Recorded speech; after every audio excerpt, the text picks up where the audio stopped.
(40년) 공든탑이 무너졌다. 세계 최초로 10회 연속 올림픽 본선에 진출하기 위해 박차를 가했던 대한민국 남자축구 국가대표팀. 인도네시아를 상대로 한 8강 경기에서 승부차기로 허망하게 패배하면서 실망감을 안겼습니다. 그런데 이 모든 것이 대한축구협회에 누적된 실책 탓이라는 평이 많았습니다. 황선홍 감독에게 A대표팀 임시 사령탑을 맡기면서 U23팀에 한 달간 공백이 생겼고 정작 중요한 경기를 제대로 준비하지 못한 탓이라는 건데요. 한국과 인도네시아의 전력차가 엄청났기에 제 아무리 승부차기로 패했다고 해도 변명의 여지가 없는 상황입니다. 그런데 신태용 감독이 이끄는 인도네시아 팀이 이변을 일으킨 건 사실 대한민국 경기에서뿐만이 아니었습니다.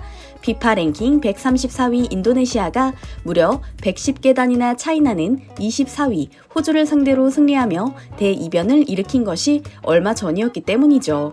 최하위 전력이라며 입에 올릴 필요도 없다는 평가를 받던 인도네시아. 그들이 역사적 승리를 연속으로 기록한 이유는 무엇일까요? 인도네시아 현지 여론 반응과 함께 알아보겠습니다. 현재 인도네시아 팬들의 반응은 신태용 감독을 향한 찬사뿐입니다. 자국의 국가대표팀이 이런 놀라운 성과를 거둔 것이 신태용 감독 덕분이라는 건데요. 웃지 못할 이야기까지 넘쳐납니다. 신태용 감독의 얼굴에 인도네시아 전통 복장을 합성한 인도네시아의 한 축구팬. 신태용을 다음 대통령으로 뽑아야 한다는 조금은 황당한 코멘트가 곁들여져 있는데요. 많은 사람들이 이 게시물에 공감한 이유. 신태용 감독이 인도네시아 축구계에 연일 새로운 역사를 써내려가고 있을 뿐만 아니라 그가 인도네시아 축구 체질 개선을 이뤄낸 것처럼 인도네시아 정치권도 근본부터 변했으면 좋겠다는 마음에서 비롯된 것이었죠. 피파 랭킹 하위권인 인도네시아는 신태용 감독이 처음 부임했을 때만 하더라도 선수들의 정신력과 체력은 말할 것도 없고 팀을 향한 지원마저도 전무한 상황이었습니다. 그런 악조건 속에서 지금의 성과를 일궈낸 것인데요. 사실 전력이 떨어지는 팀을 맡아 예상 못한 성적을 거두는 건 신태용 감독의 특기이기도 합니다. 단적인 예가 현재의 성남FC인 일화 축구단이죠. 2009년 이 팀을 맡은 신태용 감독은 단숨에 팀을 K리그 준우승으로 끌어올리더니 2010년에는 AFC 챔피언스리그 준우승까지 거머쥡니다. 2011년에는 FA컵 정상에 등극하기까지 했죠. 축구 팬들이라면 잘 아실 카잔의 기적도 마찬가지입니다. 2018 피파 러시아 월드컵 조별리그에서 한국은 2연패를 기록했고 3차전에서 2014년 브라질 월드컵 우승팀인 독일을 상대해야만 하는 상황이었죠. 신태용 감독이 이끄는 대표팀은 누구나 한국이 패할 것이라 예상했던 상황에서 손흥민, 김영권 선수의 득점으로 2대0 완승을 거둬버립니다. 이번 경기 역시 단순히 인도네시아가 운이 좋아 이겼다고 보기에는 어렵습니다. 전반에만 2골을 넣은 인도네시아는 후반 25분 이영준 선수가 퇴장당하면서 얻은 수적 우위를 온전히 살리지 못했고 후반 39분 동점을 허용하면서 연장전까지 갔는데요. 득점 기록만 보더라도 인도네시아가 앞서 나간 셈이었습니다. 또한 슈팅 수에서 21대 8로 압도적인 차이를 보였으며 볼 점유율마저 한국보다 우위였고요. 자기보다 강한 상대를 맞닥뜨린 상황에서도 겁먹지 않고 저돌적으로 승부한 인도네시아 선수들. 이번 경기에서 한국은 인도네시아를 강력하게 제압한 것이 아닌 길을 쓰고 뒤따라가기에 바빴던 겁니다. 이처럼 우리에게는 뼈아픈 패배이지만 인도네시아 국민들에게는 도하의 기적으로 기록될 승부였는데요. 신태용 감독과 함께 축구 역사를 매일 새로 쓰고 있다고 말해도 과언이 아닐 인도네시아. 그 어느 때보다 뜨거운 축구 열기가 국가 전체를 뒤덮은 상황입니다. 이런 상황이다 보니 인도네시아 정치권까지 민감하게 반응하는 중인데요. 그 증거가 바로 인도네시아 축구협회장의 행보입니다. 에릭 토이르 축구협회장은 신태용 감독과 계약을 연장하기로 매듭지은 상황이 아닌데도 먼저 나서서 초강수를 둬버렸죠. 인도네시아가 한국과 경기를 치르기 바로 전 신태용 감독과 악수하는 사진을 SNS에 올리며 2027년까지 계약을 연장하기로 했다고 발표한 건데요. 경기가 끝난 후에 이에 대해 묻자 신태용 감독은 축구협회장님과 좋은 뜻으로 이야기한 것은 사실이지만 아직 계약서에 사인을 하진 않았다라고 웃으며 대답합니다. 이처럼 인도네시아 축구협회장이 나서서 확정되지도 않은 사실을 공표해버린 이유, 바로 정치권에 있었습니다.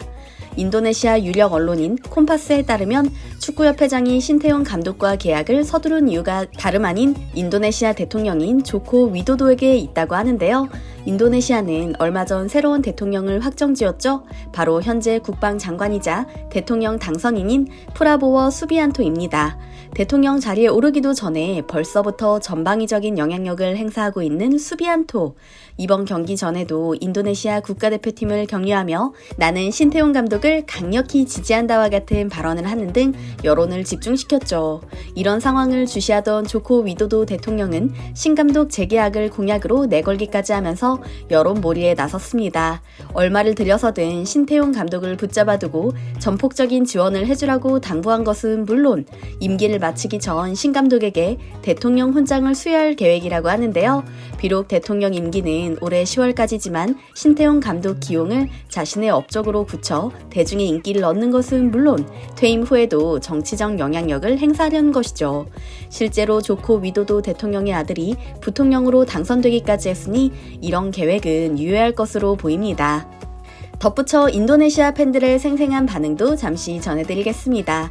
수도 자카르타에서는 경기가 끝난 후 거의 광란에 가까운 축제가 벌어졌다고 하는데요. 다시 신태용 감독에 의해 새로운 역사가 탄생했다. 호주에 이어 한국과 같이 최고 수준인 나라를 이기다니 내 평생 이런 날이 올 줄 몰랐다. 요즘 정말 축구 볼맛이 난다. 신태용 감독이 온 이후로 대표팀이 정말 멋진 경기력을 보여주고 있어. 무조건 계약을 10년 연장해야 한다. 아니 가능하다면 종신계약으로 신감독님을 붙잡아두자. 한국 선수들 못지않은 놀라운 정신력과 강한 체력을 자랑하는 선수들을 보며 눈물이 났다. 인도네시아 축구를 빠르게 발전시키고 있는 히어로 신태용. 신태용 감독과 코칭 스태프 모두에게 존경을 표하고 싶습니다. 여러분이 우리 조국 인도네시아를 더 자랑스럽게 만들어줬습니다 등의 반응을 보이며 신태용 감독을 향해 큰 지지와 응원을 보내는 모습이었죠. 1956년 멜버른 대회 이후 68년 만에 올림픽 본선행에 가까워진 인도네시아. 단 한 명의 한국인이 만들어낸 변화에 인도네시아 전역이 열광하는 요즘인데요. 한편 자신을 둘러싼 이런 복잡한 상황이 마냥 기쁘지만은 않은지 신태용 감독은 기자회견에서 씁쓸한 미소를 지어 보였습니다. 더군다나 조국팀을 이긴 상황이 그의 마음을 착잡하게 만든 것 같기도 했는데요. 마지막 종착지는 대한민국 국가대표팀 감독직이라 생각한다고 밝힌 신태용 감독. 당장 대표팀으로 돌아오긴 힘들겠지만 다시 그의 지도력 아래 한국 대표팀이 한마음으로 뛸 날이 오게 될까요? 앞으로 상황이 어떻게 변할지 궁금해집니다. 오늘 이야기도 흥미로우셨다면 좋아요와 구독 부탁드릴게요. 항상 함께 해주시는 구독자, 시청자 여러분 감사합니다.